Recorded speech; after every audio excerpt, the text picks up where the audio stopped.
सत्यभामा, गरुड़ और सुदर्शन का घमंड चूर करना। भगवान श्री कृष्ण को विष्णु का अवतार माना जाता है। विष्णु ने ही राम के रूप में अवतार लिया और विष्णु ने ही श्री कृष्ण के रूप में भी। श्री कृष्ण की 8 पत्नियां थी: रुक्मिणी, जांबवंती, सत्यभामा, कालिंदी, मित्रबिंदा, सत्या, भद्रा और लक्ष्मणा। इसमें से सत्यभामा को अपनी सुंदरता और महारानी होने का घमंड हो चला था, तो दूसरी ओर सुदर्शन चक्र खुद को सबसे शक्तिशाली समझता था और विष्णु वाहन गरुड़ को भी अपने सबसे तेज उड़ान भरने का घमंड था। उपरोक्त कथा से जुड़े हनुमान जी के पराक्रम को जानने के लिए आगे क्लिक करें। हनुमान जी की मदद से कृष्ण ने तोड़ा इनका अभिमान। श्री कृष्ण यह जानते थे कि भीम को भी अपनी शक्ति पर बड़ा घमंड था, अतः उन्होंने उचित समय का इंतजार किया और अपनी लीला से एक घटना की रचना की। एक बार वनवास काल में द्रौपदी को एक सहस्रदल कमल दिखाई दिया। उसने उसे ले लिया और भीम से उसी प्रकार का एक और कमल लाने को कहा। भीम कमल लेने चल पड़े। आगे जाने पर भीम को गंधमादन पर्वत की चोटी पर एक विशाल केले का वन मिला, जिसमें वे घुस गए। इसी वन में हनुमान जी रहते थे। उन्हें भीम के आने का पता लगा तो उन्होंने सोचा कि अब आगे स्वर्ग के मार्ग में जाना भीम के लिए हानिकारक होगा। वे भीम के रास्ते में लेट गए। भीमसेन ने वहां पहुंचकर हनुमान से मार्ग देने के लिए कहा तो वे बोले, यहां से आगे यह पर्वत मनुष्यों के लिए अगम्य है, अतः यहीं से लौट जाओ। श्री कृष्ण यह जानते थे कि भीम को भी अपनी शक्ति पर बड़ा घमंड था, अतः उन्होंने उचित समय का इंतजार किया और अपनी लीला से एक घटना की रचना की। एक बार वनवास काल में द्रौपदी को एक सहस्रदल कमल दिखाई दिया। उसने उसे ले लिया और भीम से उसी प्रकार का एक और कमल लाने को कहा। भीम कमल लेने चल पड़े। आगे जाने पर भीम को गंधमादन पर्वत की चोटी पर एक विशाल केले का वन मिला, जिसमें वे घुस गए। भीम ने कहा, मैं मरूं या बचूं, तुम्हें क्या? तुम जरा उठकर मुझे रास्ता दे दो। हनुमान बोले, रोग से पीड़ित होने के कारण उठ नहीं सकता, तुम मुझे लांग कर चले जाओ। भीम बोले, परमात्मा सभी प्राणियों की देह में है, किसी को लांग कर उसका अपमान नहीं करना चाहिए। तब हनुमान बोले, तो तुम मेरी पूंछ पकड़कर हटा दो और निकल जाओ। भीम ने हनुमान की पूंछ पकड़कर जोरों से खींची, किंतु वह नहीं हिली। भीम का मुंह लज्जा से झुक गया। उन्होंने क्षमा मांगी और परिचय पूछा।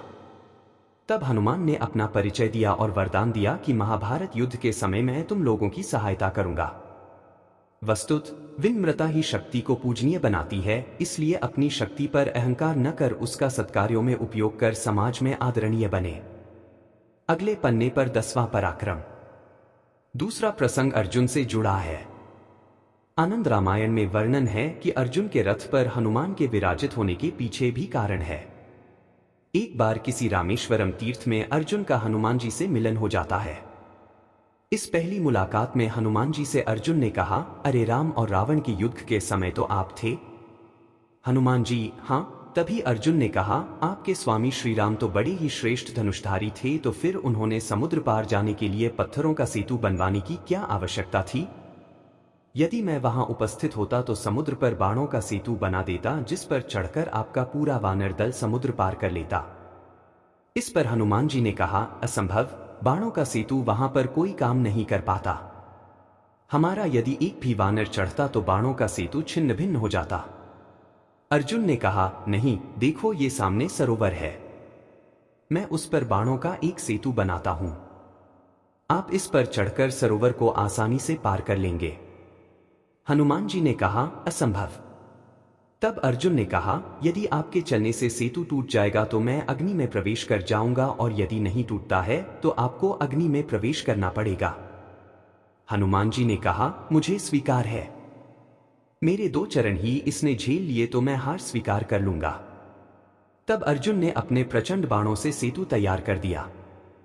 जब तक सेतु बनकर तैयार नहीं हुआ तब तक तो हनुमान अपने लघु रूप में ही रहे, लेकिन जैसे ही सेतु तैयार हुआ हनुमान ने विराट रूप धारण कर लिया। हनुमान राम का स्मरण करते हुए उस बाणों के सेतु पर चढ़ गए।